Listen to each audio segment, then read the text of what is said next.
할렐루야. 사랑하는 대강의 가족 여러분, 오늘 하루도 하나님의 말씀과 동행하는 삶이 되길 소망합니다. 오늘 함께 나눌 하나님의 말씀은 룻기 1장 1절에서 5절 말씀입니다. 사사들이 치리하던 때에 그 땅에 흉년이 드니라. 유다 베들레헴 한 사람이 그의 아내와 두 아들을 데리고 모압 지방에 가서 거류하였는데 그 사람의 이름은 엘리멜렉이라. 그의 아내의 이름은 나오미요 그의 두 아들의 이름은 말론과 기론이니 유다 베들레헴 에브라 사람이더라. 그들이 모압 지방에 들어가서 거기 살더니 나오미의 남편 엘리멜렉이 죽고 나오미와 그의 두 아들이 남았으며 그들은 모압 여자 중에서 그들의 아내를 맞이하였는데 하나의 이름은 오르바요 하나의 이름은 루시더라. 그들이 거기에 거주한 지 10년쯤에 말론과 기론 두 사람이 다 죽고 그 여인은 두 아들과 남편의 뒤에 남았더라. 아멘. 오늘부터 우리가 룻기에 대해 함께 살펴보며 은혜를 나누려고 합니다. 이 룻기는 특이한 책입니다. 왜냐하면 남성만이 중시되던 시대에 여인이 주인공으로 등장하는, 그것도 이방 출신의 가부가 주인공으로 등장하기 때문입니다. 이러한 룻기는 개인적으로는 타락한 시대에 한 여성이 말할 수 없는 역경 속에서도 순결한 신앙을 지켜서 축복받는 이야기입니다. 이 동시에 구속사적으로는 사사시대의 암울한 상황에서도 순수한 신앙을 지킨 한 여성을 통해, 그것도 이방 출신의 가부를 택하여 다윗을 태어나게 하시고 결국 메시아가 태어나게 함으로써 구속사의 맥을 끊임없이 이어오셨음을 보여주는 이야기입니다. 즉 어떤 상황 속에서도 신실하신 하나님이 그 약속을 이루어 가시는 것입니다. 그런 면에서 짧은 성경이지만 우리에게 많은 의미를 주는 책입니다. 어찌 보면 우리의 삶이 롯과 같은 삶일 수 있습니다.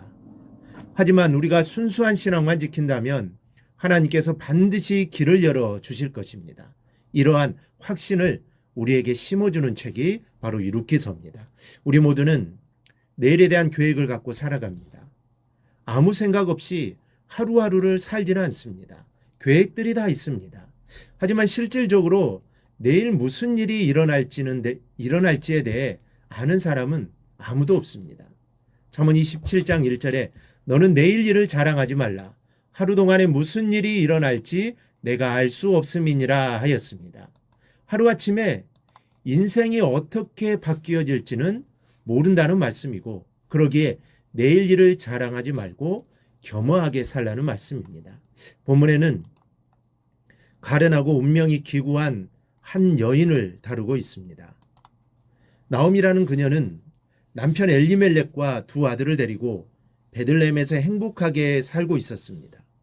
그러나 그녀에게 엄청난 슬픔이 다가올 줄은 아무도 몰랐습니다. 베들레헴에 큰 흉년이 들자 온 식구가 모압 지방으로 가서 기거합니다. 그런데 그만 남편이 죽고 말았습니다. 모압에 도착하여 얼마 만에 죽었는지는 정확하게 알 수 없지만 영어 성경에는 곧 죽었다라고 기록하고 있습니다.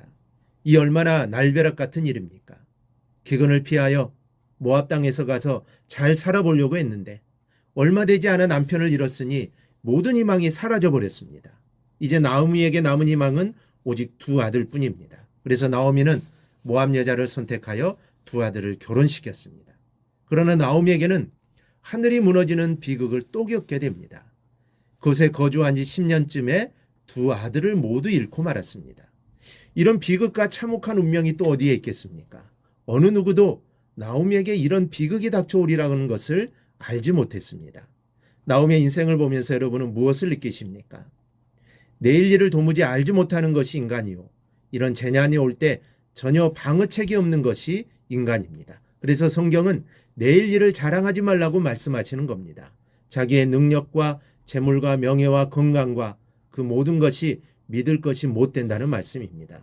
여러분, 나오미와 같은 험난한 재난이 나에게 오지 않는다는 보장이 어디 있겠습니까? 다만 우리는 내일을 하나님께 맡기고 그분의 은총을 구할 뿐입니다. 이 본문에서 우리는 나오미에게 어떤 실수가 있었다는 것을 발견하게 됩니다. 나오미는 베들레헴을 떠나지 말았어야 했습니다.